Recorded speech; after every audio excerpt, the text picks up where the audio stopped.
Hey everyone and welcome to Storytime. My name is Jake and today we are going to be looking at the subreddit r/maliciouscompliance, where people conform to the letter but not the spirit of a request. If you're new around here, please do hit subscribe down below so that you never miss out on another video. But for now, let's sit back, relax, and enjoy some malicious compliance.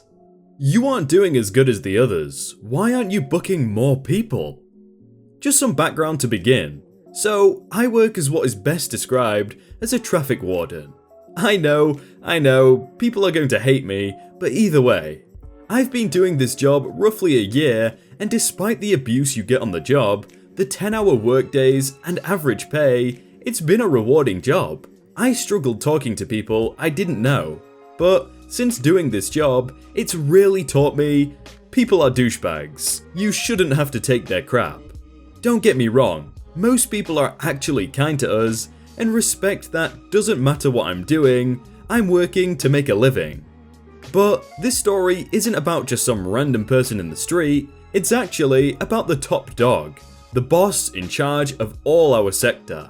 Although it might not be some serious victory, like a story I read about here where the OP gave a woman a parking fine totaling tens of thousands of dollars, it's still a small victory in my eyes. So recently, I've been coming back at the end of the day with less parking tickets than my colleagues. It doesn't matter what we get, and we aren't allowed targets because it's against the law to. And it doesn't matter if you come back with 100 in a day or nothing. You get paid for your day's work. So I don't go out actively trying to get as many as I can. Of course not.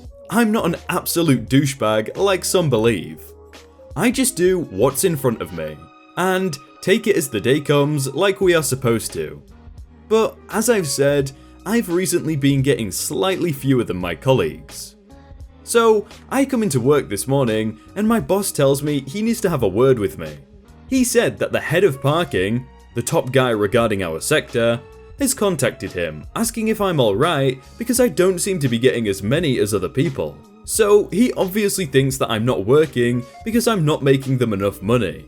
I've been working here for a year and a half, never had problems before. People have come back doing a hell of a lot worse than I have and overall making us all look bad. And yet I'm being singled out for actually working? I may not get the most tickets, but I get the most accurate tickets. If you issue one incorrectly, you have to bring it back to the office with you. It gets marked down as a spoil, and your issue accuracy is affected. Doesn't actually mean anything. Just means that the organisation has to do some paperwork and do some bits to cancel the fine. Virtually everyone comes back with at least one a week, if not up to like 3 a day. I've accidentally done this maybe about 3 or 4 times for the entire time I've worked here. My boss said to me that for this next week, I will be going out with the senior officer to make sure I'm working. Right, okay, whatever. They'll see I work anyway, and I have no qualms with them. They are all nice guys. This whole situation, I don't blame my boss for, or my seniors at all. As I said, they are really nice guys, and I'm glad I work with them. In fact, as I write this, I'm most of the way through the day, and my senior has already had 2 spoils today.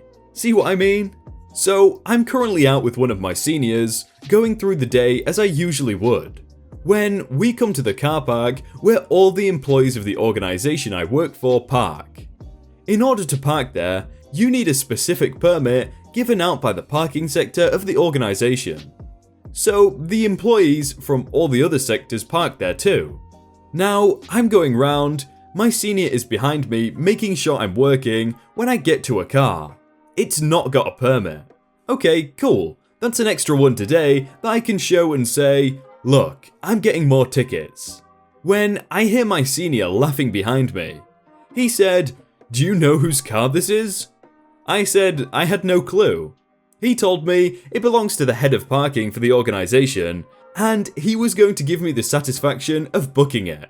So, although it's tipping it down with rain, I wanted this so bad just as a screw you to the top of the chain who has no clue what happens out on the street. And yes, while it's only a small victory, I now get to say, while he has complained that I'm not getting as many, he can't complain now that I am. even if it's his car. I'll update if I hear back from my boss as to whether I'm still any concern to the top of the chain that think I'm not working. Small victory, but doesn't matter. I feel a lot happier about this all anyway. I guarantee that guy parks there like every single day, so this guy should go around like every day to check if his car's there and just keep giving him tickets if he's still doing it. That would be the cherry on top. You want to talk to my boss? Okay, but your internet isn't gonna fix itself. So at the time, I was working as tech support and customer services for a local ISP, internet service provider. What follows is an hour-long interaction with an entitled scumbag who, as a result of his refusal to do even the most basic troubleshooting, ends up without internet for over 2 weeks and no compensation for it. I spent most of my time simply taking calls from customers, and since it's a relatively small company, we're a group, usually between 5 to 15 working customer services and tech support at any given time, that handles any and all incoming calls for customers. Do what we can to solve their problems as soon as they contact us, and when it's not possible, send a trouble ticket to the correct team. At this point, I've been doing this job for about a year when entitled scumbag, ES from now on, calls in telling me that his internet isn't working at all. After some basic remote troubleshooting, 5 minutes into the call, I have identified what I believe is the problem. There's a connection to his home, but no devices are trying to connect. I assume that, as in 9 out of 10 cases with these symptoms, the problem's related to the customer EQ, equipment, broken Ethernet cables, etc. So, to help him, I need to make sure the problem isn't related to his own equipment, since our policy was, in case the problem is within your own equipment, and skipping our requested troubleshooting for a fault report will result in you getting billed for the tech.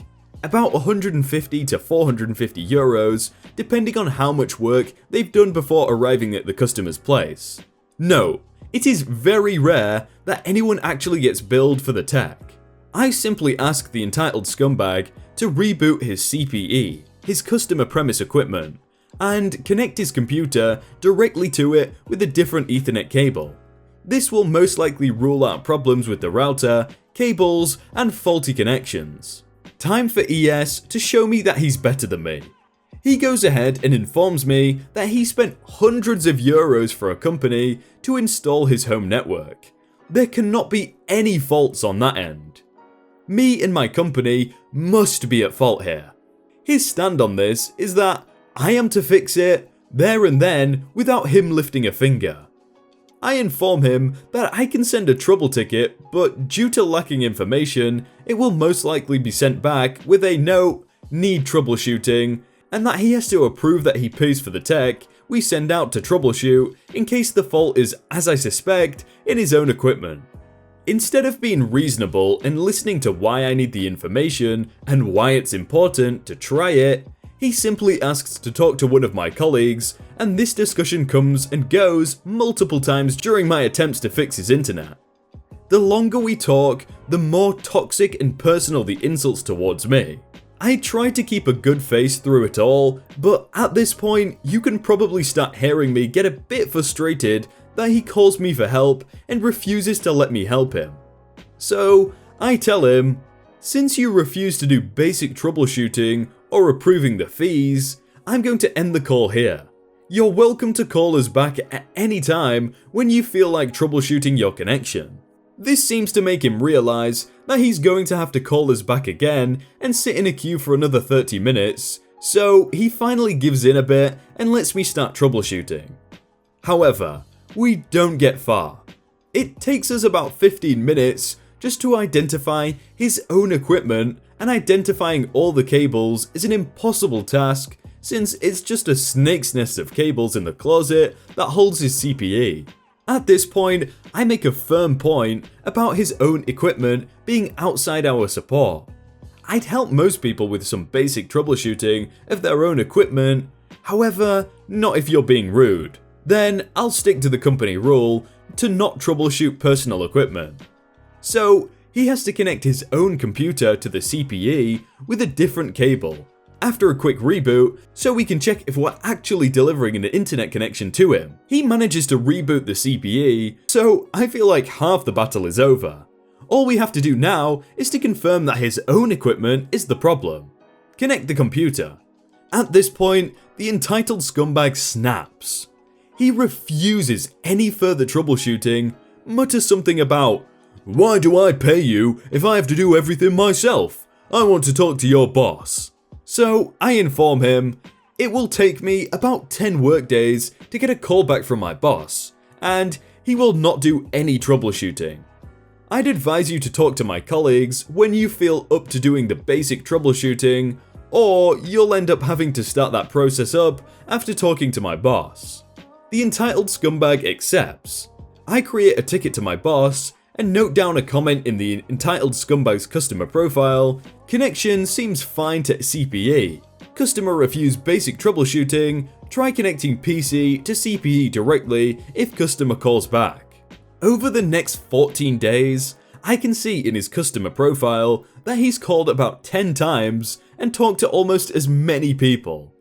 Everyone simply marks down, refuses to troubleshoot, asking when boss will call, etc. Time for boss to call. So my boss starts out with talking to me about what happened, and I give him my side of the story. Decides that he will listen to the phone call before calling him back. After listening to the call, my boss informs him that you will have to call tech support to do some basic troubleshooting, and we will not compensate you for any of this in case the problem is in your own equipment, since that's not something that we're supporting. You'd have to talk to the company that installed it for you then. My boss even told me that I had done a good job staying calm and constructive through his mess. So he calls the support once again, does what I asked him the first time, and in about 15 minutes of troubleshooting with a colleague of mine, his problems are resolved. His own equipment wasn't connected properly. My colleagues flat out refuses any kind of further support once we identified that his internet is working fine with the computer. No one wants to help him more than they have to now. I obviously forgot to note down how I asked him to remove a couple of cables from his home network so we'd have 2 cables to test. As far as I know, he probably had someone hire or ask a friend to get his own network back up. Bill for being an entitled scumbag who thinks they know everything and refuses to help. About 18 days with no internet and no compensation for downtime since there wasn't any problem on our end and probably no working home network. I gotta admit, 14 days for like the boss to call back is quite a long time. I'd be probably pretty annoyed if it was something important, but obviously that guy didn't really have a place to say because he was just rude, but 14 days even if you were being nice, Force fake rules on me? Okay, I'll follow everything that's legit. Background. My job history is a little varied. Offices, bars, childcare, I've done a bit of everything over the years. A couple of years ago, I went through a rough patch and ended up having to claim JSA, Job Seekers Allowance, from the DWP. The building itself is one of the most depressing places possible. Everything seems just a little off. No clocks on the wall, army recruiters trying to get anyone to sign up, and the DWP, Department for Work and Pensions, staff trying to get you to just give up and do everything they tell you. All in all, it's just a horrible place. The annoyance. My first appointment went about as well as you can expect. I've got a child, so needed to look just in school hours. The work coach spun that I needed to search 7 days a week for 8 hours a day. For work during those same hours with another hour of travelling each way. I argued, but the prospect of not getting any financial help at all made me sign.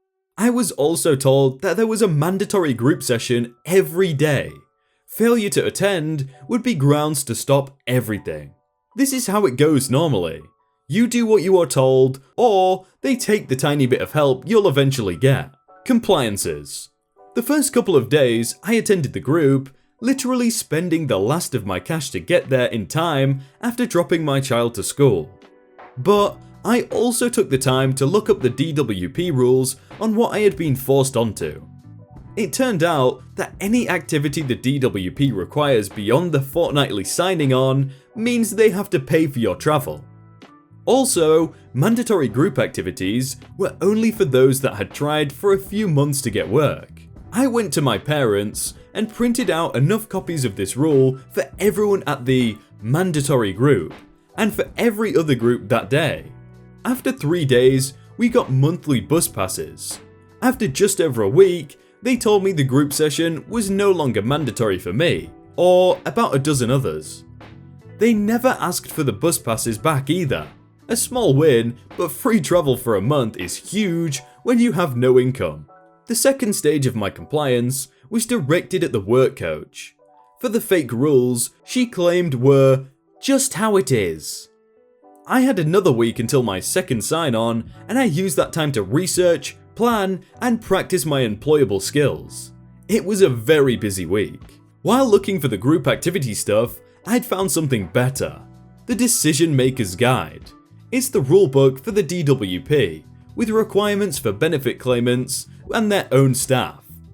It's one thing to think that things are wrong, it's another to be able to point to the rule and say why it's wrong.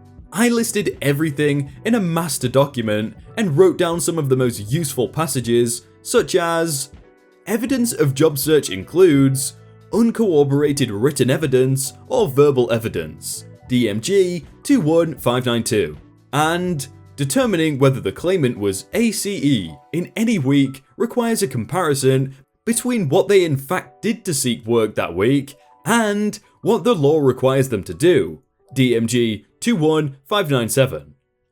There were pages and pages of notes, and I wanted to include as much as I could. So I created a slideshow for my evidence. This fulfilled two criteria. It showed my evidence and also meant I could practice my employable skills, also an important part of the job search. This wasn't just a slideshow of work, this was death by PowerPoint. Everything had a transition effect, the slides, each sentence, the headers and footers, all set to slow. My JSA appointment was better than I thought possible. The work coach had her manager rating for my appointment. I took out the borrowed laptop and began. I let the slideshow start, and after about 2 minutes, the manager asked why I'd written rules on some slides and my job search on others. Everything came out. The forces compliance to non-existent rules. We'd advance a slide and then get into the next section of fake rules the work coach had forced. I never did get to the end of my slideshow. After 90 minutes, I was the one before lunch too, we were halfway, and the work coach was in serious trouble with her manager, as I'd got evidence of everything that had happened so far. The manager forced a complete rewrite of my commitment to comply with the DWP rules. Hours were reduced to school times only, and I was reduced to the proper once a fortnight sign-on. I left them to it at that point. Because the DWP rules say that you can submit your evidence however you choose, I started working on finger puppets, childcare skills, for my next appointment. As much fun as that would have been, I found a job the next week, and the puppets have been in the box for the past couple of years. That was amazing, the finger puppets would have been so good, but I really want to figure out what she's doing right now. I wonder if she's doing well. Hey everyone, I hope you all had a really good day and that you enjoyed that video. If you want to check out some other videos, then click on screen right now, or check out the playlist down below. If you enjoyed that video, then please do leave a like, and if you want to submit your own stories, then you can do so by joining the Discord in the top link in the description. But thank you so much for watching, and I will see you very soon.